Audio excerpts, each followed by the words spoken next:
Abra comigo sua Bíblia em Efésios capítulo 4. Estudaremos nesta manhã a partir do versículo 17. Iremos até o versículo 24. Esse é o texto que está diante de nós. Estamos dando sequência nessa série de exposições na carta de Paulo aos Efésios, capítulo 4, do versículo 17 ao 24. Após a oração, você pode tomar o seu assento. Diz assim a palavra do Senhor: Isto, portanto, digo, e no Senhor testifico: não vivam mais como os gentios que vivem na vaidade dos seus próprios pensamentos, tendo o seu entendimento obscurecido, separados da vida que Deus concede, por causa da ignorância em que vivem, pela dureza do seu coração. Tendo se tornado insensíveis, eles se entregaram à libertinagem para, de forma desenfreada, cometer todo tipo de impureza.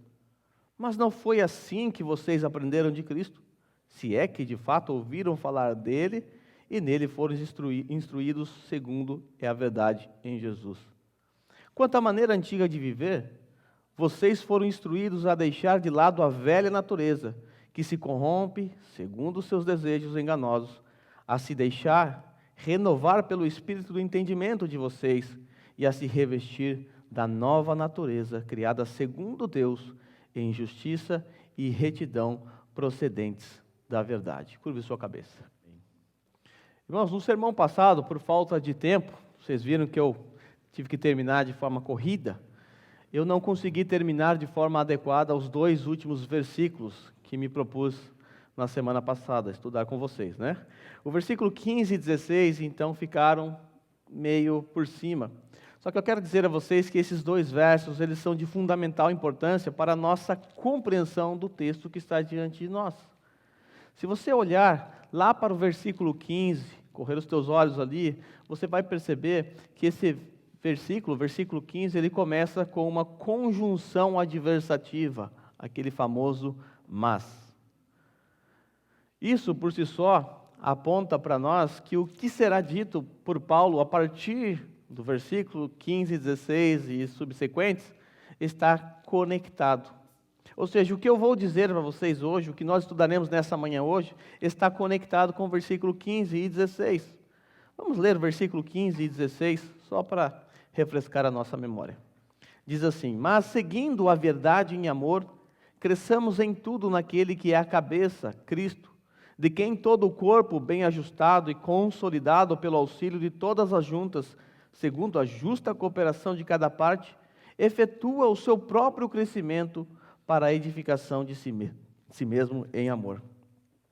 Esses dois versos, eles funcionam como uma ponte de ligação, uma ponte com o texto que nós estamos analisando nessa manhã.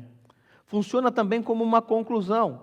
O apóstolo Paulo, então, está concluindo aquele trecho, a qual ele trata acerca dos dons que foram dados à igreja para a edificação da igreja, e, ao mesmo tempo, ele nos introduz numa nova sessão. Se você bem lembrar, o apóstolo Paulo começa o versículo 15 dizendo assim: mas, seguindo a verdade em amor.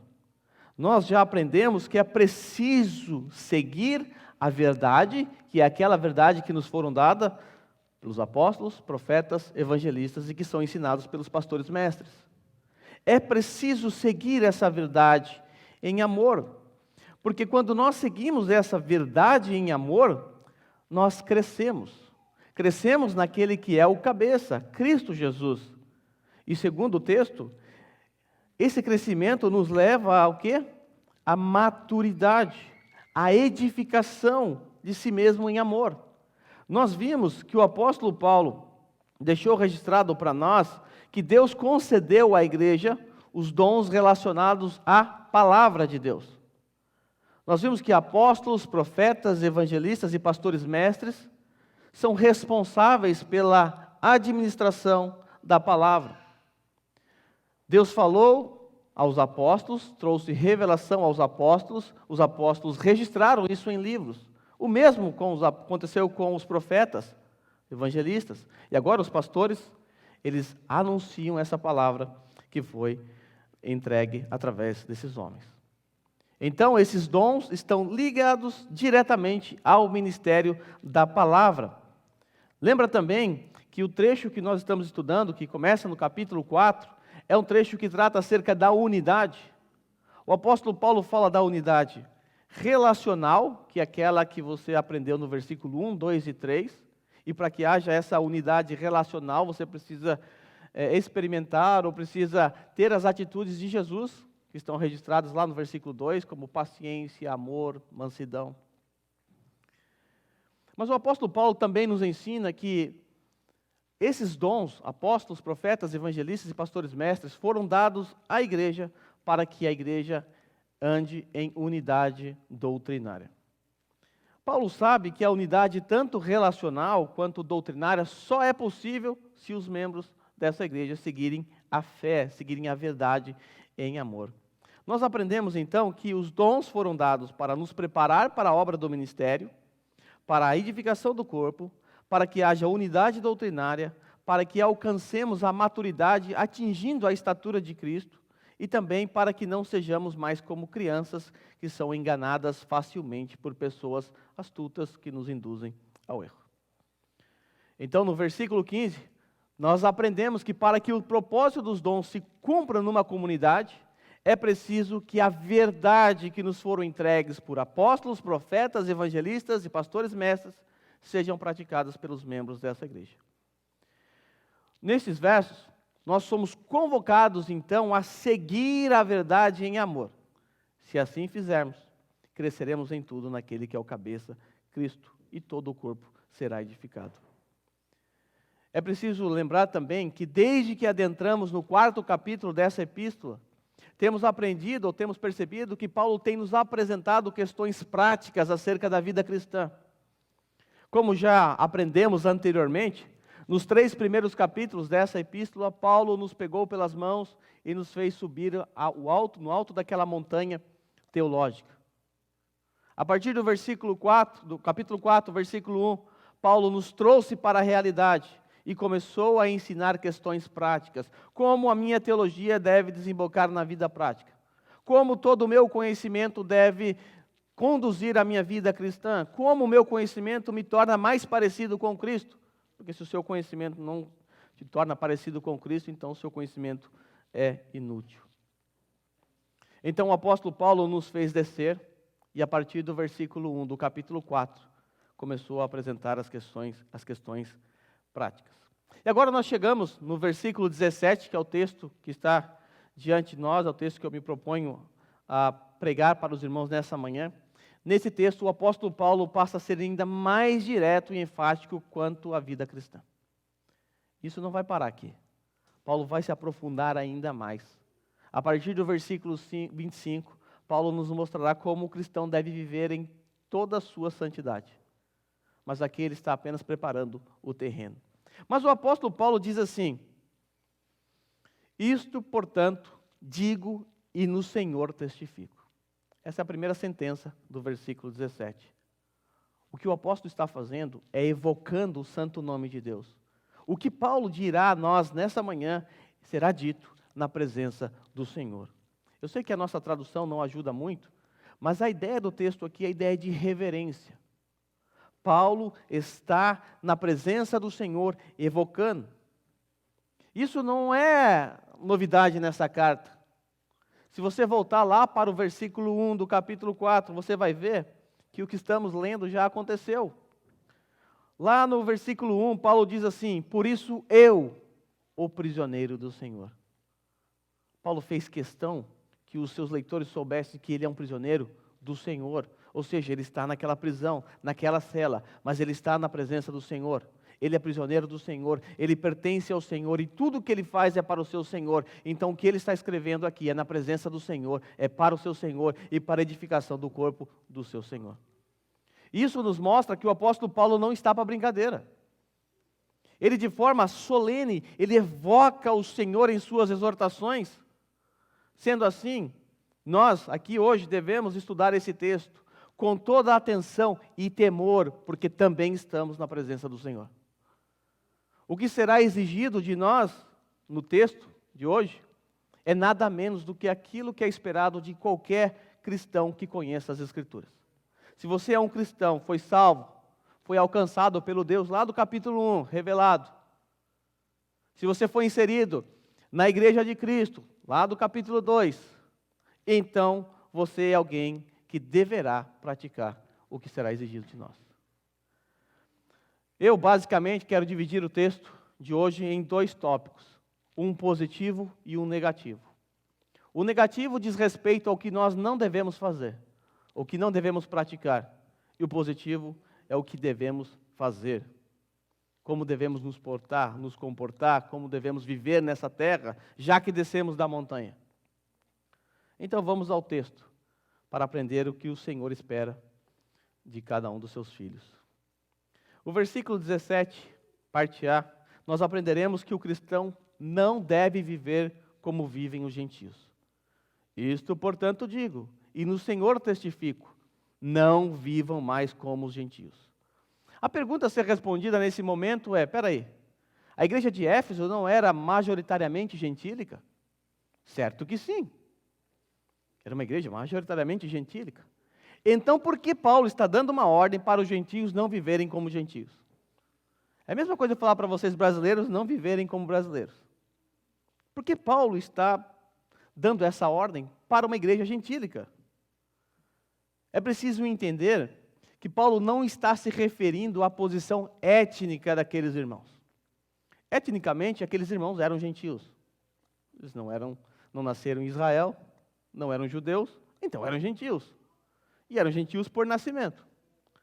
Paulo não tem em vista a posição étnica deles, mas a posição espiritual. O foco de Paulo é esse, é o foco espiritual. Você deve se lembrar que aqueles irmãos, eles passaram a ser membros da família de Deus, e passaram a fazer parte do quê? Do verdadeiro Israel de Deus, que é a igreja. Você deve se lembrar disso. Vocês já aprenderam essa verdade quando estudamos o capítulo 2? Eu creio que vale a pena ler o versículo 11, 12, 13 e pular para o 19. Só virar 2 páginas da sua Bíblia que você chega lá. Portanto, lembrem-se de que no passado vocês eram gentios na carne. Olha só, vocês eram no passado gentios na carne. Ou seja, agora vocês não são mais gentios. Vocês eram chamados incircuncisão por aqueles que se intitulam circuncisão, que é feita na carne por mãos humanas. Naquele tempo, vocês estavam sem Cristo, separados da comunidade de Israel. Eles estavam separados, agora não estão mais. Eles eram estranhos às alianças da promessa, agora não são mais. Não tendo esperança e sem Deus no mundo. Mas agora, em Cristo Jesus, vocês que antes estavam longe, foram aproximados pelo sangue de Cristo. Se você der um salto lá para o versículo 19, Paulo diz assim: assim, vocês não são mais estrangeiros. Olha aí, eles não são mais estrangeiros. Agora eles pertencem ao Israel espiritual, ao Israel de Deus. Vocês não são mais estrangeiros e peregrinos. Vocês são concidadãos dos santos e membros da família de Deus. Percebe que etnicamente aqueles irmãos permaneciam gentios. Não tem como mudar isso. Mas espiritualmente eles não viviam mais como os gentios viviam. Espiritualmente, eles passaram a ser participantes do Israel de Deus. Agora que nós entendemos o significado da palavra gentio nesse contexto, a pergunta a ser respondida nesse momento é, então, como viviam os gentios? Se Paulo está dando uma ordem para a igreja de Cristo para não viver como os gentios, é preciso então perguntar a Paulo, tá, Paulo, mas como é que vivem os gentios? E ele responde. Ele descreve algumas características dos gentios, algumas, não todas. A primeira descrição acerca de como os gentios viviam está na parte B do versículo 17. Paulo diz que os gentios viviam numa decadência mental. Numa decadência mental. Nós vamos ler o versículo 17, parte B, iremos até o versículo 18, parte A, para perceber essa decadência mental experimentada pelos gentios sem Deus, sem Cristo.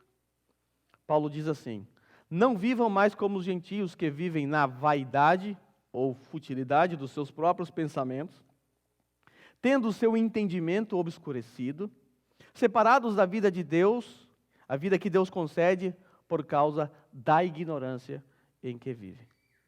Preste bastante atenção nas palavras pensamento, entendimento e ignorância. Grife essas palavras. pensamento, entendimento e ignorância. Essas três palavrinhas apontam para a disposição mental decadente do homem sem Deus. O gentio, então, é alguém que vive na futilidade dos seus pensamentos, que tem o seu entendimento obscurecido por causa da sua ignorância quanto a Deus. Por causa disso, então, ele vive separado de Deus. Vejamos, então, essas três descrições apresentadas por Paulo acerca da decadência mental dos gentios. Primeiro, ele diz que o gentio tem um pensamento fútil. Ele diz assim: não vivam mais como os gentios que vivem na vaidade, dependendo da sua tradição, é futilidade dos seus próprios pensamentos. É óbvio que o pensamento do homem caído é assim. Você já foi um homem caído. Às vezes você age assim. O homem caído, ele só pensa futilidades. Ele só pensa coisas inúteis, tolices. Mas o crente não pode viver assim.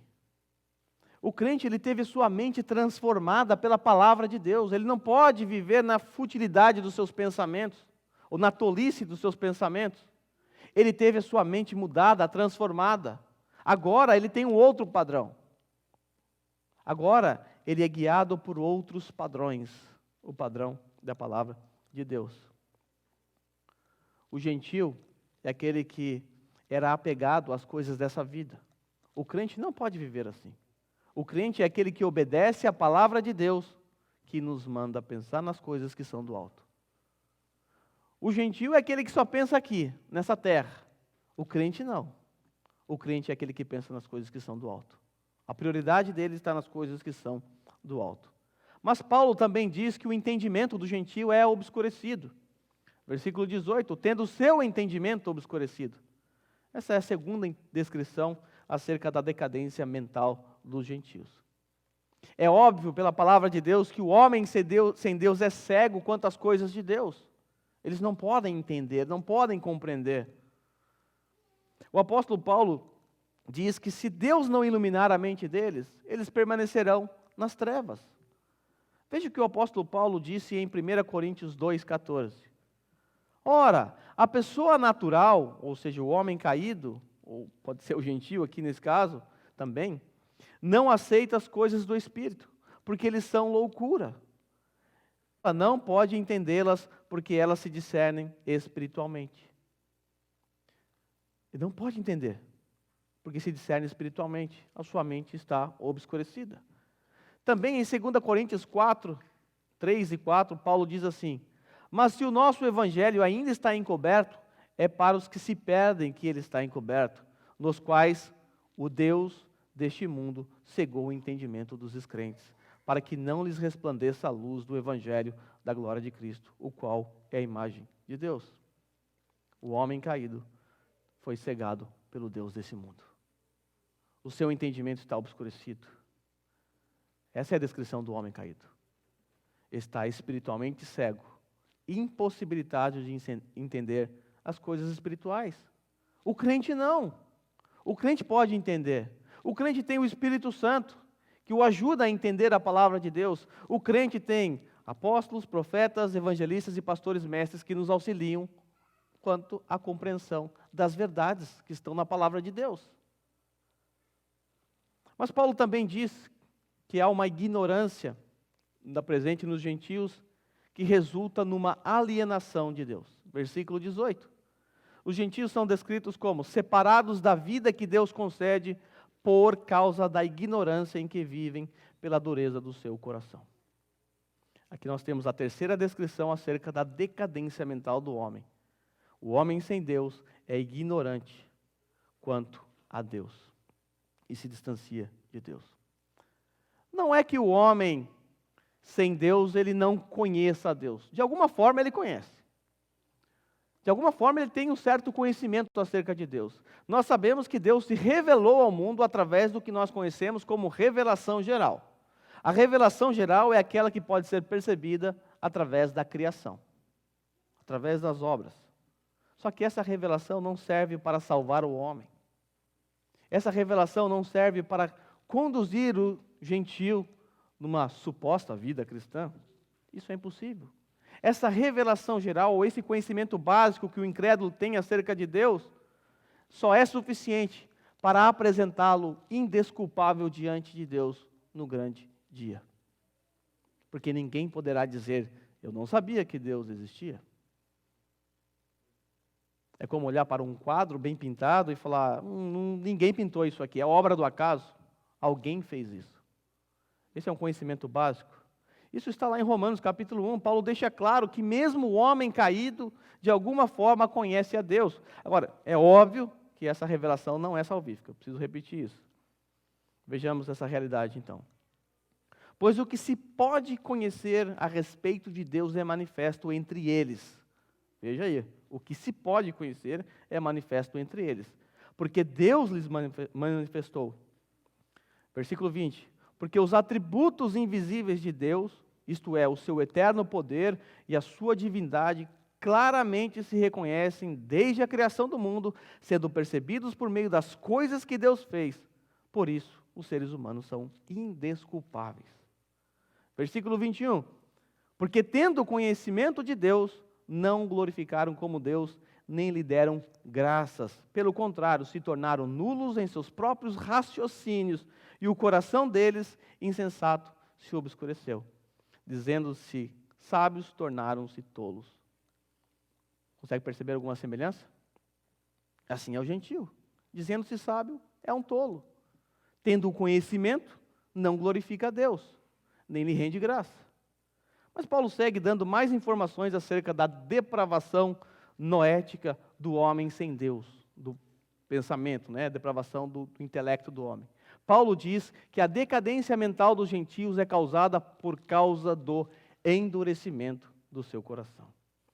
Tendo o seu entendimento obscurecido, separados da vida que Deus concede por causa da ignorância em que vivem pela dureza do seu coração. A palavra grega, traduzida por dureza, é a palavra poroses, que vem de outras palavras, dentre elas uma derivação é a palavra poros, que era um tipo de mármore duro, pesado. Para vocês terem uma ideia, Hipócrates, que é conhecido como o pai da medicina, ele usava essa palavra para descrever calcificação em juntas. Era também usado para descrever calos. Sabe aquele calo que está no seu pé aí, que você fica andando, com seu anzencúdeo apertado? Era usado essa palavra para descrever calos também. Mas era para descrever o calo no seu estado de enrijecimento, quando ele se torna uma casca, uma capa. Quando o calo alcança esse estágio, perde-se a sensibilidade. Você sente dor até o calo se formar. Depois que o calo fica duro, você já não sente mais nada, porque você perde a sensibilidade. O calo é uma camada grossa, dura, que bloqueia o acesso às terminações nervosas, fazendo com que a pessoa perca a sensibilidade no local. Quando eu era adolescente, eu tocava cavaquinho. E o cavaquinho tem uma corda muito dura. E por tocar cavaquinho, as pontas dos meus dedos ficaram com calos. Uma casca grossa, uma camada grossa. Eu não sentia mais nada no meu dedo, nada, absolutamente nada. Para vocês terem uma ideia, uma vez eu peguei o isqueiro e acendi na ponta do meu dedo. Eu não senti nada além do cheiro de pele queimada. Perdi a sensibilidade por completo. E é exatamente isso que o apóstolo Paulo está descrevendo aqui no versículo 19. Paulo está dizendo que a dureza do coração do homem produz insensibilidade. Insensibilidade. E a insensibilidade, Paulo diz aí no versículo 19, desemboca em todo tipo de pecado. Tendo se tornado insensíveis, olha o que eles fizeram, eles se entregaram à libertinagem para de forma desenfreada cometer todo tipo de impureza. Deste modo, a dureza do coração do homem caído, primeiro o leva a uma depravação mental, depois o afasta de Deus, e por fim se afasta das pessoas e acabam se afundando em seus próprios pecados. Sabe por quê? Porque ele está calejado. A sua consciência agora está cauterizada. Pessoas que estão nessas condições são aquelas que cometem os mesmos pecados que cometiam anteriormente. Só que anteriormente, essa pessoa, ela se arrependia amargamente. Ela se sentia envergonhada diante de Deus pelo seu terrível pecado. ela se arrependia, ela se prostrava diante de Deus aos prantos, pedindo perdão a Deus. Mas depois que o seu entendimento foi obscurecido, que o seu intelecto foi nuviado, depois de tudo isso, o seu coração então começou a se endurecer, a criar uma camada, e agora a sua consciência está cauterizada. Você peca e não sente absolutamente nada. Nada. Eu não sei se você percebeu, mas Paulo está nos dizendo que apesar de sermos novas criaturas, apesar de termos um novo coração, um coração transformado, podemos, mesmo sendo o Israel de Deus, a nação santa de Deus, nós podemos viver nessa vida como pagãos, como gentios. Paulo está dizendo para crentes naquela igreja, não vivam mais como gentios. Porque é possível. É possível você mesmo sendo crente ter o seu coração endurecido. É possível você, como crente, ter o seu entendimento obscurecido. É possível. Mas isso tudo é por conta da dureza do seu coração. É por conta da futilidade dos seus pensamentos. É porque você se deixou enganar pelo canto da sereia, você foi seduzido pelo canto da sereia. E agora você está calejado contra o pecado. Você já não sente mais nada. E o próximo passo é você começar a se afastar da comunidade, porque você já se afastou de Deus. Você já se afastou de Deus. O próximo passo é você se afastar da comunidade. Um coração petrificado te levará a perder a sensibilidade moral. E aquilo que você julgava outrora um pecado absurdo, agora você acha que é a coisa mais normal do mundo, porque o seu coração petrificou.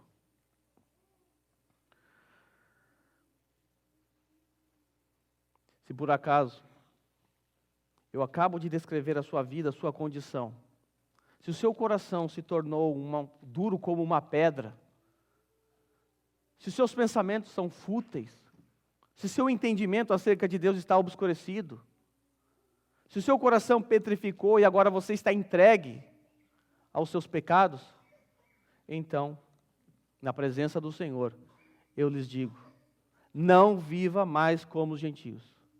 Rogo-lhes que vivam de maneira digna da vocação que recebeu. Então se arrependa dos seus pecados e se volte para o seu Criador imediatamente.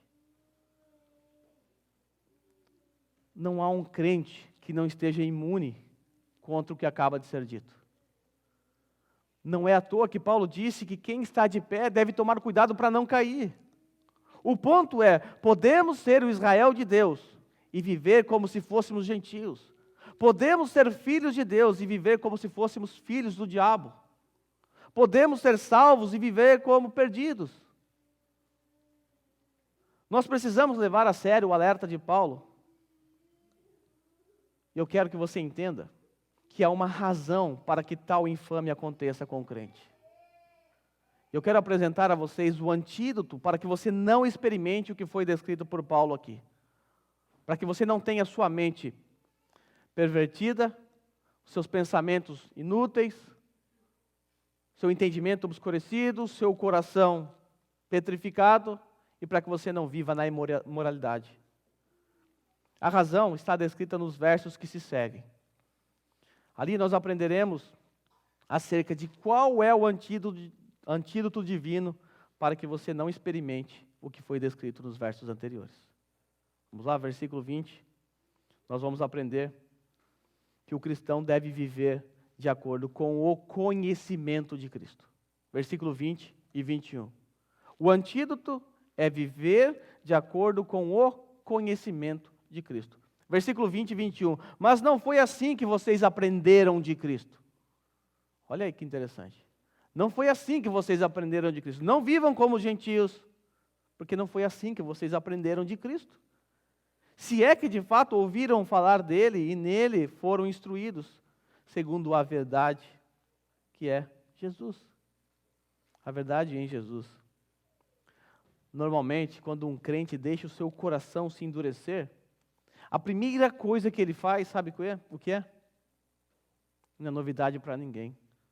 Culpar o outro.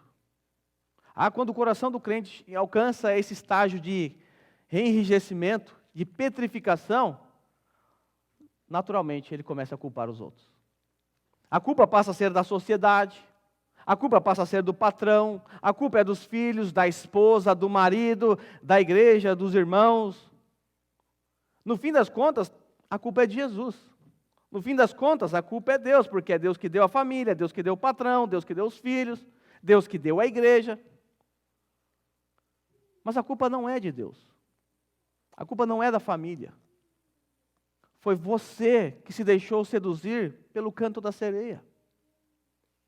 Você que deixou Satanás semear no seu coração malditas sementes. Foi você. De acordo com o versículo 20 e 21, o culpado é você. Porque se você está vivendo como um gentil, é porque você não está vivendo de acordo com o que você aprendeu, se é que você aprendeu. É o que Paulo diz. Paulo está apontando o dedo para você e dizendo, você está nessa situação, porque você deu ouvidos a Satanás e a sua natureza caída. Você não agiu em conformidade com o que você aprendeu de Cristo. Você foi instruído segundo a verdade. Então, não culpe as circunstâncias. Não culpe Satanás, não culpe a igreja, não culpe Deus. Olhe para dentro de você, você é o culpado. É porque você abandonou o estudo das Sagradas Escrituras. Você abandonou os meios de graça, avalie a sua disposição mental. Veja como está a sua mente. Veja no que você tem pensado ultimamente. Veja quão distante a sua mente está de Deus. Será que você tem pensado nas coisas que são do alto? Se não, nós temos um diagnóstico. O seu coração já está endurecido. Você foi instruído segundo a verdade e precisa viver de acordo com a verdade. Certamente, você se afastou da oração. Certamente, você se afastou da meditação da palavra de Deus. E, por fim, você se afastou dos seus irmãos. E vem me dizer que a culpa é das circunstâncias? Vai me dizer que a culpa é dos outros? É dos irmãos? Não, a culpa é sua. Você abandonou. Você abandonou a oração, a meditação da palavra e se afastou da comunhão com os santos. Então, Paulo está dizendo que quando experimentamos esse momento, um momento de endurecimento no nosso coração, é porque nós abandonamos os meios de graça. Somos culpados por isso. Nós encontraremos a seguir o remédio para aqueles que se encontram nessas condições. Talvez você está nessa condição hoje. Talvez o seu coração está obscurecido, o seu entendimento está obscurecido. Talvez o seu coração se petrificou. Nós temos aqui, então, o antídoto para aqueles que se encontram nessa descrição. Do versículo 21 a 24, nós vamos encontrar diretrizes para que não mais entristeçamos o Espírito Santo de Deus com a nossa vida torta. Paulo nos diz que devemos, em primeiro lugar, nos despir do velho homem. Quanto à maneira antiga de viver, vocês foram instruídos aqui, a deixar de lado a velha natureza, que se corrompe segundo desejos enganosos. O primeiro passo é abandonar o seu antigo modo de viver. Essa verdade, ela foi ecoada também em Colossenses, capítulo 3, do versículo 1 ao 10. Paulo diz assim, portanto, vocês foram ressuscitados juntamente com Cristo. Busquem as coisas lá do alto, onde Cristo vive, assentado à direita de Deus. Olha aí, pensem nas coisas lá do alto, e não nas que são daqui da terra, porque vocês morreram e a vida de vocês está oculta juntamente com Cristo em Deus. E quando Cristo, que é a vida de vocês, se manifestar, então vocês também serão manifestados com Ele em glória. Ora, portanto, aí. Portanto, o que eu devo fazer com essa verdade? Façam morrer tudo o que pertence à natureza terrena de vocês. Imoralidade sexual, impureza, paixões, maus desejos e a avareza, que é a idolatria. E por causa dessas coisas é que vem a ira de Deus sobre os filhos da desobediência. Vocês também andaram nessas mesmas coisas no passado, quando viviam nelas. Vocês viviam nessas práticas, Mas agora não. Agora, porém, abandone igualmente todas essas coisas: ira, indignação, maldade, blasfêmia, linguagem obscena no falar. Não mintam uns aos outros, uma vez que vocês se despiram da velha natureza com suas práticas e se revestiram da nova natureza, que se renova para o pleno conhecimento, segundo a imagem daquele que o criou. Talvez você hoje se encontre nessa condição de afastado de Deus. Talvez você já retornou aos seus velhos hábitos pecaminosos, hábitos que você já havia abandonado. Você já tirou a roupa do velho homem e deixou ali porque ela era fétida, era nojenta. Mas agora o seu coração te enganou, e você então olhou para aquela roupa, e agora ela não lhe parece mais suja. Ela já não cheira mal, porque você já se acostumou com essa imundície, e agora você se vestiu do velho homem, mais uma vez. Mas o apóstolo Paulo está nos dizendo, é preciso se despir da velha natureza. É preciso arrancar essa roupa imunda. É preciso arrancar essa roupa porca. É preciso então que o seu coração seja mudado. Você é alguém que certamente já foi tocado pelo Espírito Santo. Se um dia você já se despiu dessa roupa, é porque um dia você foi tocado pelo Espírito Santo.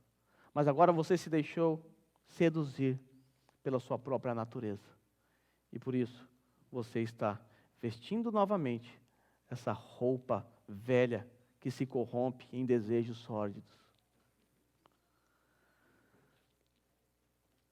Se esse é o seu caso, a palavra de Deus te ordena a se despir do velho homem. Porque foi isso que você aprendeu de Jesus. Mas Paulo segue nos orientando acerca de como devemos viver a vida cristã.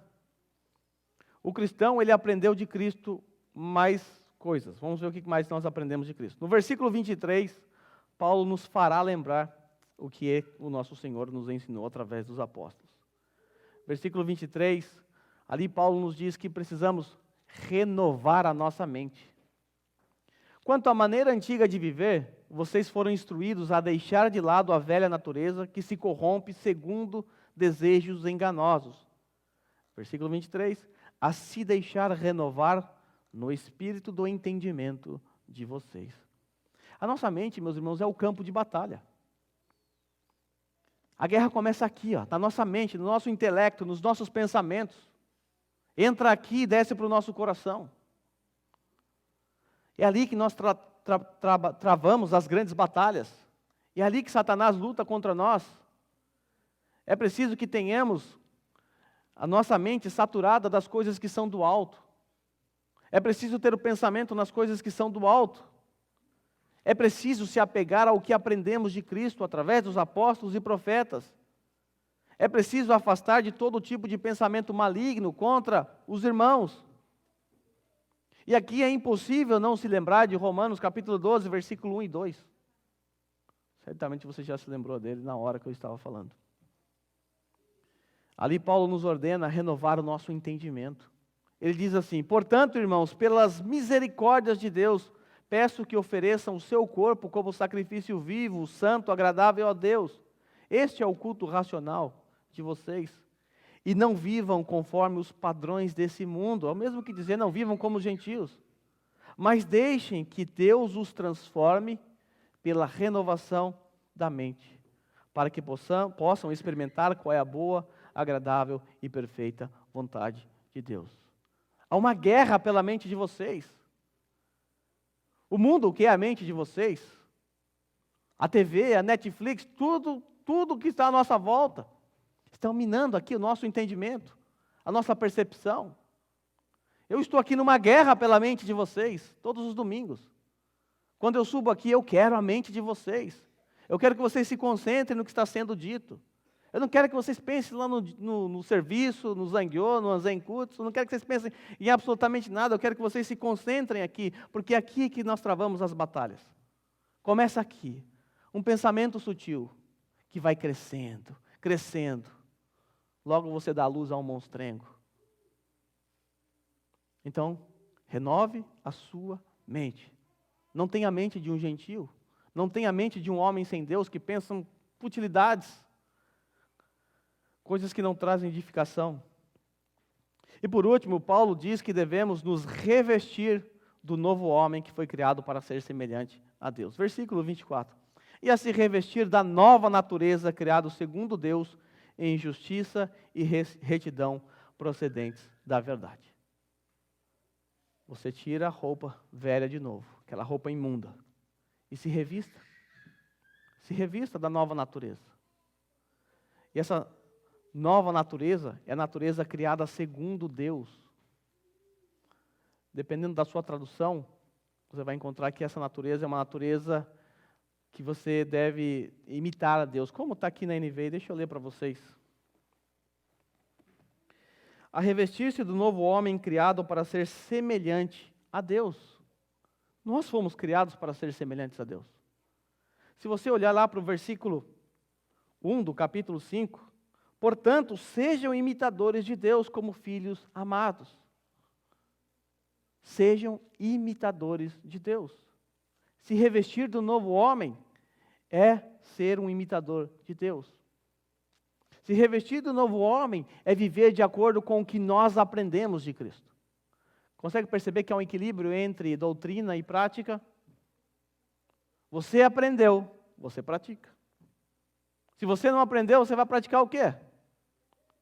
Algumas pessoas condenam o estudo bíblico, teológico, dizendo, eu prefiro a prática. Mas você vai praticar o quê se você não sabe como é que você tem que viver? Você não leu o manual de instrução, como é que você vai operar a máquina? É incoerente. Nós aprendemos de Cristo e devemos viver de acordo com o que aprendemos.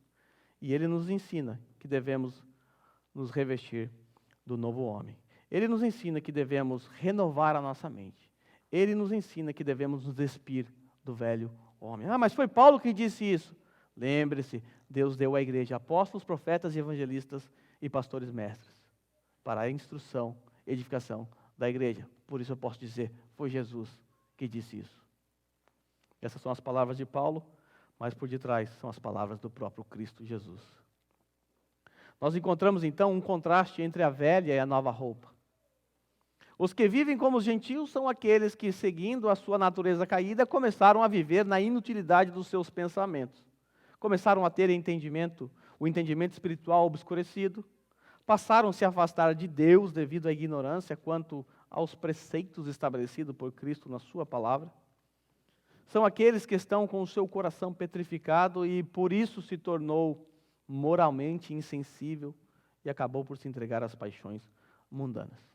Por outro lado, aqueles que seguem o que aprenderam de Cristo, ou seja, os que foram ensinados de acordo com a verdade e colocam essas verdades em prática, tais pessoas são aquelas que se despiram do velho homem e se revestiram do novo homem que foi criado para ser semelhante a Deus.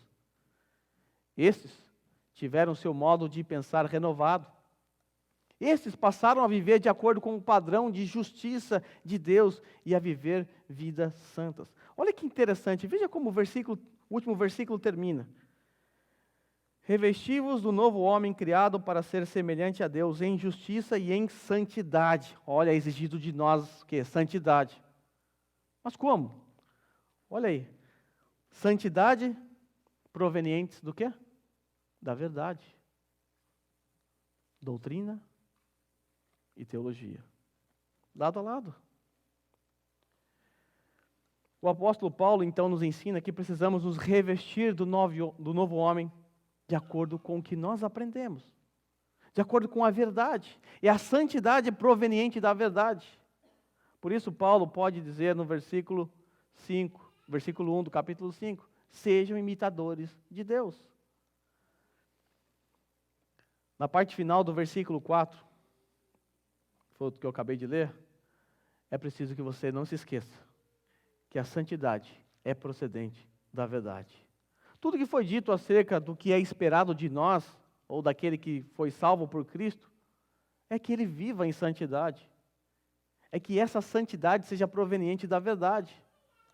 Voltando lá para Colossenses 3, Agora, porém, abandone igualmente todas essas coisas: ira, indignação, maldade, blasfêmia, linguagem obscena no falar.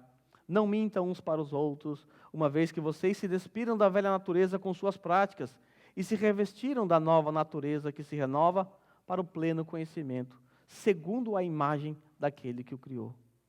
O quarto capítulo, então, é uma convocação emocionante para a unidade e a pureza da igreja. Aprendemos acerca da nossa experiência cristã, ou seja, aquilo que nós somos. Também aprendemos acerca da teologia cristã, que aponta para aquilo que cremos. E agora fomos ensinados acerca da ética cristã, que nos ensina a viver nesse mundo caído. Experiência cristã, teologia cristã e ética cristã. Foi tudo isso que nós aprendemos até agora no capítulo 4. E daqui para frente, Paulo nos ensinará como viver uma vida santa em todos os aspectos da sua vida.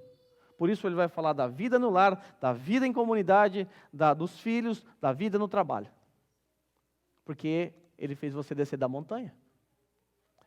Fez você descer da montanha. E é lá na sua casa, lá no seu trabalho, é lá com seus amigos que você deve viver em santidade.